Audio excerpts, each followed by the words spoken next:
என்ன உங்கள் ஜப்பானி மாதமே வராதுங்க.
சொல்லுங்க.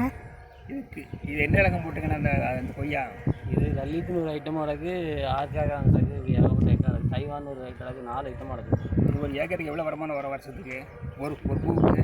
இது பூவுக்கு அப்படிலாம் கணக்கு பண்ண முடியாது. டெய்லி ஒரு 1000 1500 இந்த லோக்கல் வியாபாரி வாங்கிட்டு போகிறாங்க. வியாபாரி மொத்தமாக வந்து வாங்கிட்டு போயிடுவாங்க. இல்லை என்ன ரேட்டு கொடுக்குறீங்க? கிலோ 40 ரூபாய்க்கு வாங்கிட்டேன். அங்கே வெளியில் 40 தான் விற்கிறாங்க. 40 விற்கிறாங்க. வெளியே 80 ரூபாய்க்கு அங்கே சொல்லிட்டு 80 வரைக்கும் சரி சரி. இப்போ தட்டுப்பாடு இல்லை. ஆமாம், 120 மக்கள் வாங்கி சாப்பிட்றாங்க. இந்த செழிப்பு நேரத்தில் 50 ரூபாலாம் கடைசி ரவுண்டு அள்ளி தரப்பட்டு வருவாங்க. ஆமாம், செழிப்பு நேரத்தில் கிலோ 40 ரூபா கொடுப்பாங்க. அதெல்லாம் கிளம்புங்க எல்லாமே. பதனியை பற்றி சொல்லு. பதனியை பற்றி சொல்லு. பதினிலாம் ஒரிஜினலாக எங்கேயுமே கிடைக்காது. நீங்கள் அதெல்லாம் தான் இளநீ குடிக்கலாம், பனங்கிழங்கு சாப்பிடலாம். அப்புறம் அந்த மாதிரி காய் ஐட்டம் வேறு எதுலேயுமே நுங்கு வந்து கலப்படம் எதுவுமே இருக்காது. வேறு மிச்சம் எல்லாத்துலேயுமே நீங்கள் நோய் இல்லாத கத்திரிக்காயெல்லாம் ஒரு நாளைக்கு மருந்து வச்சிங்கன்னா பயங்கரமாக இருக்கும். அப்படி அடிக்கட்டெல்லாம் காப்பாற்ற முடியாது. எல்லாமே கார்பரேட் கம்பெனி தான். விதை எந்த கம்பெனியில் போய் விதை வாங்கினாலும் காயில் உள்ள விதை இருக்காது. இதனால வந்து ரகம் நல்லா இருக்கும்.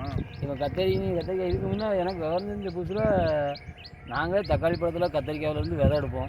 இப்போ விதையெல்லாம் எடுத்து போடுறதே கிடையாது. அவன்கிட்ட பாக்கெட்டு மட்டும் தான். அதை இப்போ கண்ணாக உற்பத்தி பண்ணிக்காங்க. அதை வாங்கி நட்டுட்டு போயிருந்தாங்க எல்லாருமே. பப்பாளி பழத்தை கட் பண்ண விதையே இருக்க மாட்டேங்குது. அது இருக்குது விதையிலே. இப்போ அதுலேயே விதை வச்சு கொண்டாந்துட்டாங்க. நம்மகிட்டலாம் இருக்குது விதை, ஏகப்பட்ட விதை இருக்கும்.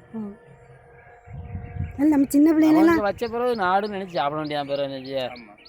அதான் அப்படிதான். இப்போ இதுக்கு நாங்கள் எரு மட்டும் தான் போடுவோம், வேறு எதுவுமே போட மாட்டோம். நல்லாயிருக்கும்.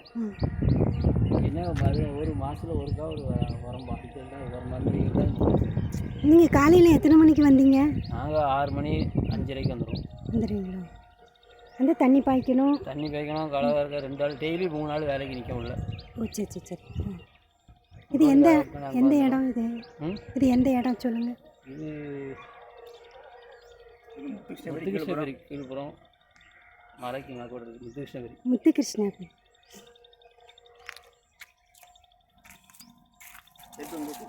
சரி போட்டுங்க. சுற்றி நாங்களே செருப்பு இல்லாமல் உள்ள